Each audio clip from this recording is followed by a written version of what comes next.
Anyone that's feeling behind in life or they're feeling a bit insufficient, then this episode is for you and me.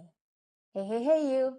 Welcome back to another episode of The Questions Nobody Asked. For the longest time after I broke up from my last relationship, which was 4 years ago, I went into a very toxic phase. I am still in that toxic phase sometimes. I never stopped comparing. When my ex got a new girlfriend, I buried myself in work. When he found a new girlfriend, I got newly promoted. I know that he bought a car. I said, I need to make sure I can afford a car. I didn't buy it. Didn't seem useful at that point in time. Then my mind just went wild. So I said, so now that he has a girlfriend, he bought a car, next thing you know, he's gonna BTO, so I cannot lose out. I need to buy a house. So I buried myself with more work. I subjected myself to a lot of self-loathing, a lot of self-doubt. Like, I'm still single, and my ex is like, I really don't know, but is there something wrong with me? Is that why I'm still single? Am I not good enough? Like, I don't have a partner. I kept asking myself this question. Am I good enough? I started this game of comparison. When I asked this question, my brain immediately started finding evidence that I'm not. Comparing income, career, relationships, friendships even. I'm comparing beauty, birthrights, more painfully, timelines. I think the question is rigged because there's this certain benchmark to the achievements that we achieve. It disregards the process of getting there. And besides my ex, I really didn't care who I was comparing myself to, as long as I'm comparing and I have a goal to work towards. I remember meeting this amazing lady at work. I really admire her. At her young age, she achieved a lot of achievements. I've seen the way she interact with people, articulate the same ideas, but with that bigger picture, like I'm the zoom in version and she's a zoom out version. She managed to simplify a lot of big ideas. She also managed to help me see the bigger picture behind all this. I started feeling behind when she called me a friend.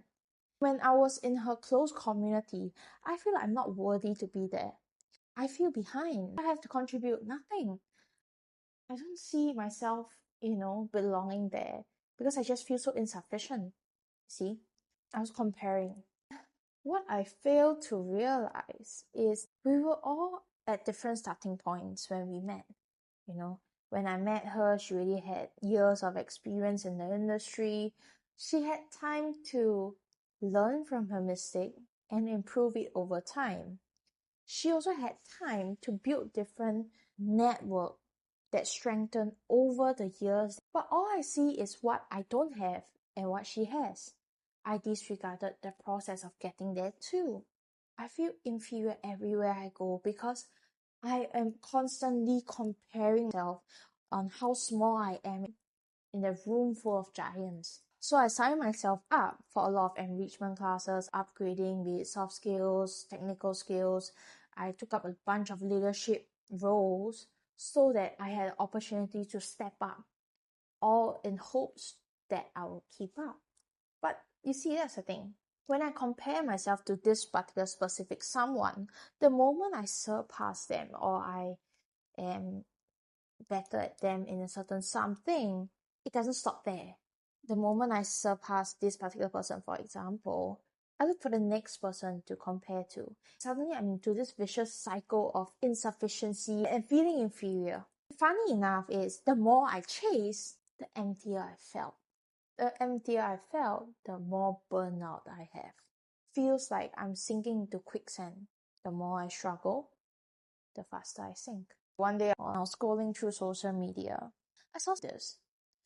If everyone is feeling behind, who exactly is in front?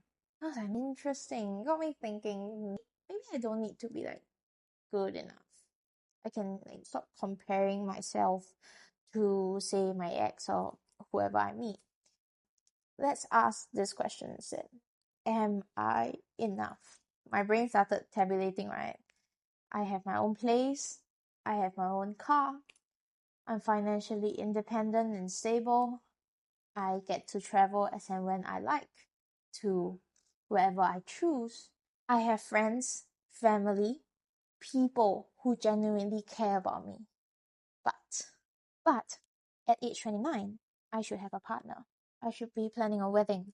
I should probably have a child on the way. I'll be carrying a child in my hands. Something's wrong with me. I'm unlovable. I'm not wanted anywhere. Pause that spiral, alright? Instead of comparing myself to a specific someone, I am now comparing myself to the social expectations that I grew up with. You see how, like, these are different direction of thoughts, yet similar comparison points, similar spirals, same quicksand that I'm drowning in. Every single time I catch myself in a spiral, I'll say this: WWMTS. What would my therapist say? What would enough looks like for me? Now, the answer isn't whether am I enough. The answer became something I get to define. Not society, not my parents, not my very concerned friends, not social media. Me. Enough for me is having 3 meals a week with grandma. Enough for me looks like giving Olaf a belly rub and a really tight hug every single day. Enough is qualifying. Wherever it is. Enough is publishing a book eventually. Enough is traveling the world.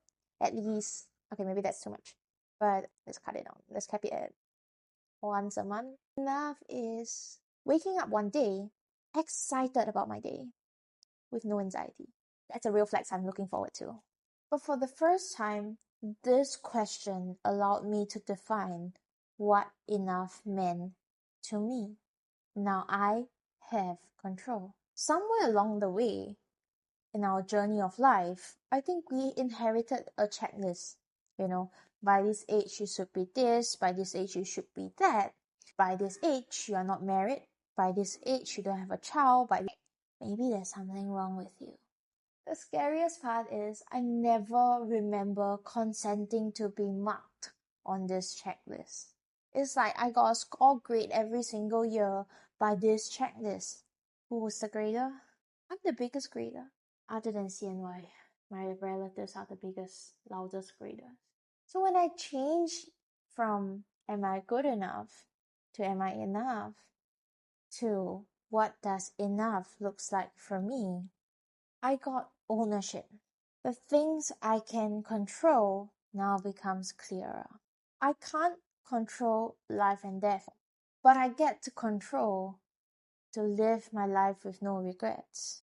If I were to say farewell to someone, I left no regrets. I can't control timing, but I can control the effort that I put into this life I'm building, a life I'm proud to say I'm living. Strangely enough, these realizations gave me peace. This peace gave me confidence to walk into rooms full of giants even, as I am, knowing that I'm a work in progress, not a failure among them all. Maybe that's the danger of comparison. It quietly convinces us that we're behind against someone else's timeline without asking us to even want their timelines for us. My peace didn't come from finally catching up with someone or something. My peace came when I realized I have control over this ship of life. I'm the master of my sea. Sorry. And whichever port that I want to visit along the way when I'm driving the ship to the final destination, I'll do that. Because I don't know what the world has to offer. I want to go check it out.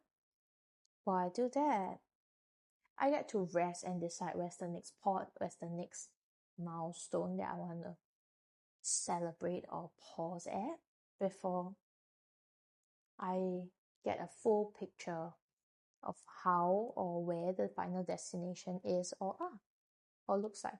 What I am suggesting here is maybe peace begins in the moment when we stop asking, am I ahead?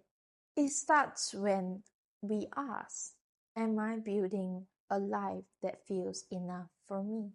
Before you go looking for another answer for yourself this week, I want you to ask yourself, have you been asking the right questions? Because when I'm not careful, I always become the harshest judge of myself when I ask a not so good question. The quality of our ideas is not determined by how quickly we find those answers. It's determined by whether we are courageous enough to question those questions we were living by.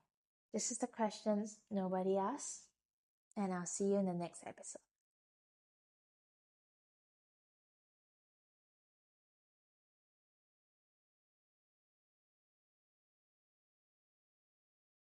I don't dare to post.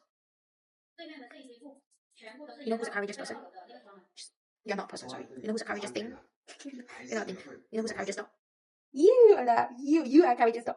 You are gonna help me press post. Yeah? Yes? Yes. Okay. Are you ready? You have a very important job. You're gonna press post. You're gonna press upload, okay? No? You're not ready to? Okay, she needs a while. Are you ready? You are? Okay, come. I'm not ready. One eternity later. Okay, press it.